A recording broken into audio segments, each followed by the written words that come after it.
Assalamu alaikum, how are you all? I hope all of you are fine. Welcome to our channel Generic World. हमने exercise 2.1 का question number 1, 2 and 3 last lecture में किया था। आज के lecture में हम एक्सरसाइज 2.1 का क्वेश्चन नंबर 4, 5 एंड 6 सॉल्व करेंगे। लेक्चर 3 है। Exercise 2.1 Multiply each number pattern and complete the sequence 50, 100, 150। ये नंबर आपने फाइंड आउट करना है। 250 ये फिर नंबर फाइंड आउट करना है, फिर 350। हमने पहले तो देखना है कि ये सीक्वेंस है क्या। ठीक है, अब देखो 50, 100 हम सोल्यूशन में इस तरह से राइट कर लेंगे। फिर आप देखोगे 50 ये 100, 50 में इसका डिफरेंस क्या आ रहा है 50।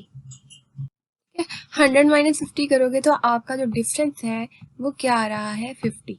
ठीक है, अब 150 में से 100 माइनस करोगे तब भी आपका डिफरेंस क्या आ रहा है 50। डिफरेंस फाइंड आउट किया जाता है second term minus first term. 100 में से 50 यानी ये सेकंड टर्म थी, फर्स्ट टर्म आपने माइनस की 50 आ गया। 150 में से 100 माइनस किया 50 आ रहा है। अब नेक्स्ट टर्म जो भी होगी उसमें से जब हम 50 माइनस करेंगे, जिसमें से हम 150 माइनस करेंगे तो हमारे पास आंसर 50 आएगा। मतलब यहाँ पर आपका जो है वो 200 होगा। ठीक है, यहाँ पे 200 होगा। ठीक है, जिसमें से हम 50 माइनस करेंगे तो आपके पास 150 आएगा। मतलब 200 माइनस 150 इक्वल टू 50 का डिफरेंस आपके पास आएगा। ठीक है, अब आप ये कंफ्यूज हो रहे हो कि हमें कैसे पता चलेगा कि यहाँ पे 200 आएगा। आप ये देखोगे जो हम डिफरेंस निकालते हैं ना वो फिर हम यहाँ पर ऐड भी करते हैं। डिफरेंस माइनस किया हमारे पास 50 आया। अब मैं 50 में 50 प्लस करूंगी 100 आ जाएगा। 100 में 50 प्लस करूंगी 150 आएगा। 150 में 50 प्लस करूंगी 200 आ जाएगा। 200 में 50 प्लस करूंगी 250 आएगा। और 250 में 50 प्लस करूंगी तो मेरे पास क्या आएगा 300 आएगा। ये पूरे सीक्वेंस को देखने से मुझे मालूम हुआ कि हर एक में जब मैं 50 ऐड करती हूँ तो उससे नेक्स्ट टर्म जो है वो आ जाती है। फिर 300 में 50 प्लस किया तो 350 आया, और 350 में जब मैंने 50 प्लस किया तो हमारे पास क्या आ रहा है 400 आएगा। ठीक है, so that question is solved. यहाँ पर जो सोल्यूशन बता देते कि कैसे भी इस तरह भी कर सकते हैं। In this sequence number are arranged in an order. Every next number is obtained by adding 50। जब हम 50 को ऐड कर रहे हैं तो हमें नेक्स्ट नंबर मिल रहा है। 50 में 50 प्लस किया 100। ठीक है, इन प्रीवियस टर्म हो रहा। अब सेकेंड जो 5th क्वेश्चन है ये जस्ट मैंने ऐसे ही राइट कर दिया है। ठीक है, नेक्स्ट टर्म जो है वो क्या होगी आपके पास। क्वेश्चन नंबर 5 है। 5 में आपने पहले तो देखना है यहाँ पे फर्स्ट टर्म नहीं है, सेकंड टर्म भी नहीं है, थर्ड टर्म है।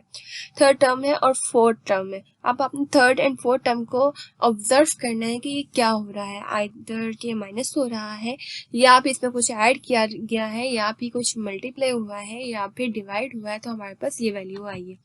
अब ये वैल्यू अब आप देखो 81 है।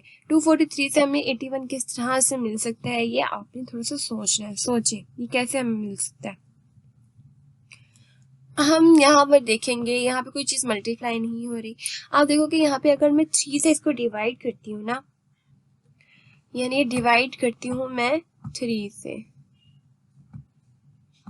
243 को। 3 क्या आएगा 3 7 21, 3 8 24। यहाँ पे 8 आ रहा है और फिर 3 1 3। ठीक है, तो यहाँ पे 81 आ गया।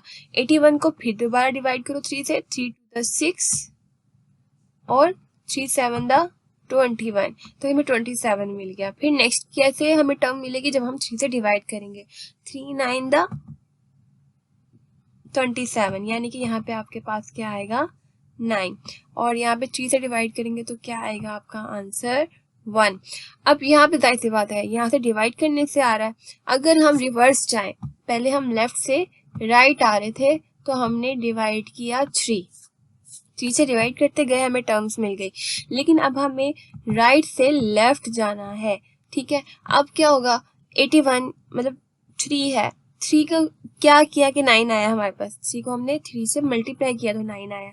9 को 3 से मल्टीप्लाई किया है तो हमारे पास 27 आया। 27 को हमने 3 से मल्टीप्लाई किया तो 81 आया। ठीक है, अगर समझ नहीं आ रही तो यहाँ देखें 27 को हम 3 से जब मल्टीप्लाई करते हैं तो हमारे पास आता है 1।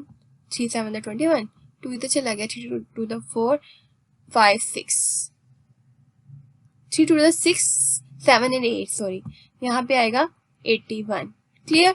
तो इस तरह से हमने 27 को 3 से मल्टीप्लाई किया, 81 आया। 81 को 3 से मल्टीप्लाई करेंगे तो 243 आएगा। तो नेक्स्ट जो हमें ये टर्म चाहिए, इसको हम क्या करेंगे, 3 से मल्टीप्लाई करेंगे, यानी हम 243, ये आपका 2 है, ये आपका 4 है और ये 3 है। आप इसको 3 से क्या करें, मल्टीप्लाई करें। आपके पास क्या आएगा, 3 3 द 9, 3 4 द 12, 2 आ जाएगा यहाँ और 1 ऊपर चला जाएगा, 3 2 द 6 एंड 1 7। ठीक है, 729 यहाँ पर आपका जो है वो आंसर होगा। ठीक है, ये 9 है।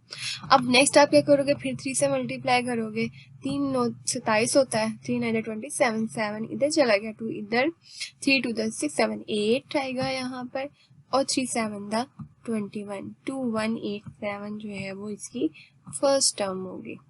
218 एंड 7। ठीक है, अब आप यहाँ पर देखो क्या कह रहा है, in this sequence number are arranged in an order, every next term is obtained by dividing 3 to the previous number or term। ठीक है, आप जब 3 से डिवाइड करते हो तो आपकी जो है वो नंबर ऑफ टर्म का जो आंसर मिल जाता है। लेकिन नेक्स्ट आपको जो ऑब्टेन करना है उसके लिए आपको क्या करना पड़ेगा, आप 3 को मल्टीप्लाई करोगे तो हमें जो फर्स्ट एंड सेकेंड टर्म है वो हमें मिलेगी। आई होप कि समझ आ गया होगा। अब हम करने लगे हैं क्वेश्चन नंबर 6। सेम है, अब यहाँ पर चेक करना है हमने कि क्या आया। फर्स्ट एंड सेकंड टर्म तो है नहीं, 11 एंड 17 है। अब इसको सोचें क्या हो सकता है। यहाँ पे 11 में देखते हैं, पहले प्लस करके माइनस करते हैं, 17 माइनस 11 आपके पास रह जाता है 6। 6 में 11 प्लस करो तो हमारे पास आता है 17। अब देखना है हमने कि आगे भी हमने 6 प्लस करना है तो 24 आएगा। 17 में 24 में से 17 माइनस करो, आपके पास क्या आंसर आता है, 7 आता है। ठीक है, 6 नहीं आ रहा, 7 आ रहा है। तो 17 में 7 प्लस किया तो आपके पास 24 आया। फिर 24 में आप क्या प्लस करो कि आपके पास नेक्स्ट वैल्यू है। जाहिर सी बात है, हमारी कॉन्सेप्ट के मुताबिक यहाँ पे अगर मैंने 6 ऐड किया था तो यहाँ पे मैंने 7 ऐड किया है। ठीक है, तो नेक्स्ट टर्म जो है हमारी ऐड होगी 8। अगर मैं 24 में 8 प्लस करूंगी तो मेरे पास आंसर आएगा इस, क्या आएगा, 24 में हमने 8 प्लस किया तो हमारे पास क्या आता है स्टूडेंट्स, 32 आएगा। 32 आएगा। जाहिर सी बात है नेक्स्ट टर्म में हमें 9 ऐड करना पड़ेगा तो हमारे पास 41 आएगा। 41 में हम 9 ऐड करेंगे तो 51 आएगा। अब यहाँ पर हमने देखा कि सीक्वेंस जो है वो 1 के मतलब 1 इंक्रीज होता जा रहा है डिफरेंस में और उसके बाद वैल्यू हमें नेक्स्ट टाइम मिलती जा रही है। अब यहाँ पर क्या होगा, हमने 6 ऐड किया था ना, अब 11 है। अब 11 है तो हमें कुछ माइनस करना पड़ेगा। हम चूंकि ऑपोजिट जा रहे हैं, राइट टू लेफ्ट जा रहे हैं, यहाँ पे लेफ्ट टू राइट जा रहे थे तो हमने ऐड किया था। अब राइट टू लेफ्ट जा रहे हैं तो हमें माइनस करना है। ठीक है, क्योंकि लेफ्ट टू राइट हमने ऐड किया था। अब 11 में क्या माइनस करेंगे, यहाँ पे 6 माइनस हो रहा था, यहाँ पे क्या होगा, 5 माइनस करेंगे। 11 माइनस 5 करोगे तो आपके पास क्या रह जाएगा, 6। तभी तो 6 में प्लस 5 करेंगे तो 11 आएगा ना। ठीक है, अब 6 में कितना माइनस करेंगे, 4, तो आपके पास क्या रह जाएगा यहाँ पे 2। यहाँ से ये साबित हुआ कि आपके पास 2, 6, 11, 17, 24, यहाँ पे 32 है, 41 एंड 51 इज योर आंसर। अब हम इसको प्रॉपर दिखा देते हैं। Here the difference between third and fourth term is 6.11, मतलब इस टर्म इज 6। ठीक है, फोर्थ टर्म इज 6। हमारे पास फोर्थ टर्म जो है वो थर्ड एंड फोर्थ टर्म का जो डिफरेंस है वो हमारे पास 6 आ रहा है। 11 प्लस 6 करेंगे तो 17 आएगा by adding 1। We continue this process, हम इसी तरह से 6, 7, 8 प्लस करते जाएंगे, ऐड करते जाएंगे 1 और फिर हमारे पास वैल्यूज आती जाएंगी। और similarly for the first and second term we will reverse the process, subtract from third. 5 को सब्ट्रैक्ट करेंगे थर्ड में से और थर्ड में से फोर्थ में से subtract 4 from the second term, और जो सेकेंड टर्म आएगा उसमें 4 प्लस माइनस करेंगे तो आपके पास 2 आ जाएगा। ठीक है, ये वही किया। Second term 11 minus 5 equal to 6, 6 minus 4 equal to 2 and 6th term उन्होंने इसी तरह से ऐड करने के बाद सारा क्लियर कर चुकी हूँ। आई होप कि समझ आ गया होगा। कोई प्रॉब्लम हो तो वो मुझे आप कमेंट सेक्शन में बता सकते हैं, मैं वो आपकी प्रॉब्लम इंशाल्लाह ज़रूर कवर करूँगी आने वाले लेक्चर्स में। तब तक के लिए बेस्ट हो।